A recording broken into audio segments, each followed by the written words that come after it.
Jo, on to you maybe to pull things together in terms of how you see the definition of marketing and publishing. We'll go quickly so we can get on to the juicy bit. So I thought, I'm sort of speaking, I suppose, slightly from a dual perspective. I've only been in this role for 6 weeks, and I was at Faber for 7.5 years, so I'm going to, quite a lot of this is about what I experienced there and what I tried to do there, and the thoughts it sort of provoked in me, as well as what I'm doing now. So actually I don't see us like the Jets and the Sharks. I like to see us more like these two happy people, side by side, close, similar but different. And now I see us like this. I mean, a cursory look online when researching this, it shows that digital marketing and digital PR are broadly interchangeable and certainly overlap. And my experience in publishing, sort of at Faber and speaking to colleagues in other houses, was that there were no hard and fast rules about who owned what. Different bits of social media and digital engagement were owned by different departments. Sometimes everything was owned by one department, but often it was spread across.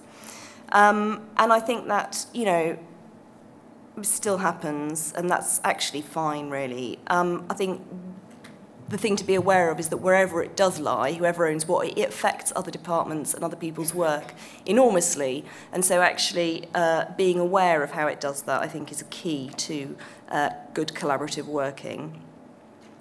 I think also what happened was that individuals within companies who got social, who were almost sort of inevitably young and snappy, sort of ended up owning it. And that this conversation now is provoked really by a maturing of that environment. And this organisational challenge is one that's provoked by a maturing of that environment. And it's funny you talking about agencies, Michelle, actually, because I was looking at the agencies as sort of people who had actually moved in quite a positive way, in as much as they'd ring-fenced, often agencies have traditionally ring-fenced one area, and what seems to be happening over the last sort of 5 to 10 years in agencies is that they've had to either diversify, so bring in, or develop new areas that they practice in, or they've had to collaborate incredibly closely with other specialist agencies.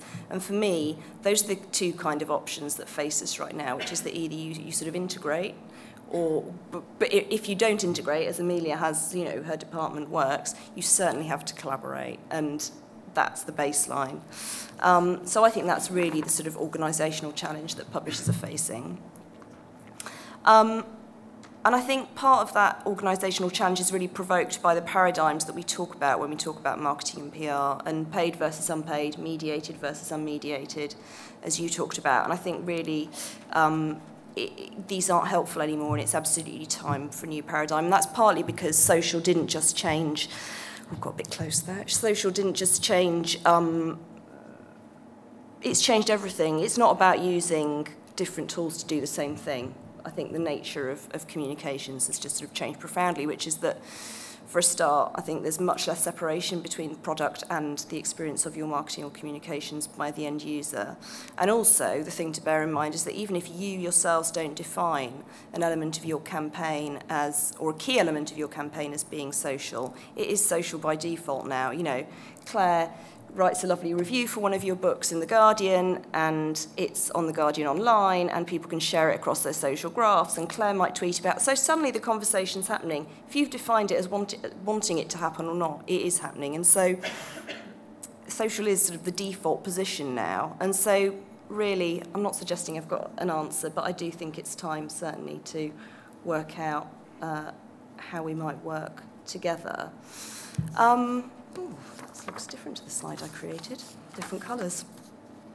And I think the key to reaching a good, collaborative, productive way of working is actually to take a broader view of communications generally.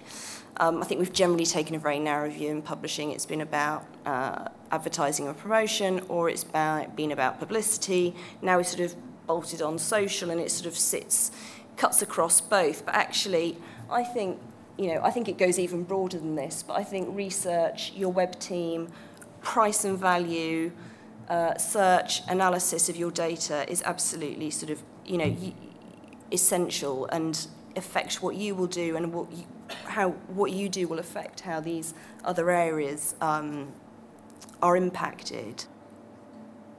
on a micro level, I suppose what that means really is about having an overview of a campaign, and I think that's really essential to its effectiveness. I think having an understanding of all the elements are really key. And for me, they're key because whilst you might experience as separate departments the campaign for a book individually, your users aren't. They're experiencing them across different platforms and in different places and in different ways.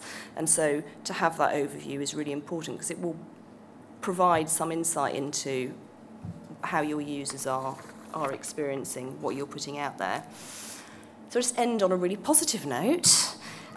Because actually I feel very positive. I think there are huge challenges. I think there are things that need to be taken into consideration. But I don't think the skills and expertise that you in the room have are unnecessary or going away or changing sort of dramatically. I think it's very easy to get dazzled by people who sort of can navigate the networks and use all the buzzwords, but actually it's sort of quite hollow with a set of expertise that you have and knowledge, and you know Claire's amazing knowledge of books. Well, it's it's all very well to be able to navigate the network, but if you can't talk authentically or create something that connects with readers or bring your author to that, the author that you've had a relationship with for the last 10 years, then that's actually quite meaningless. So I think that roles are, day-to-day tasks are going to change, the environment in which collaboration occurs is going to change, but I think there are some core expertise and skills that remain possibly even more relevant than ever before. So that's my positive ending.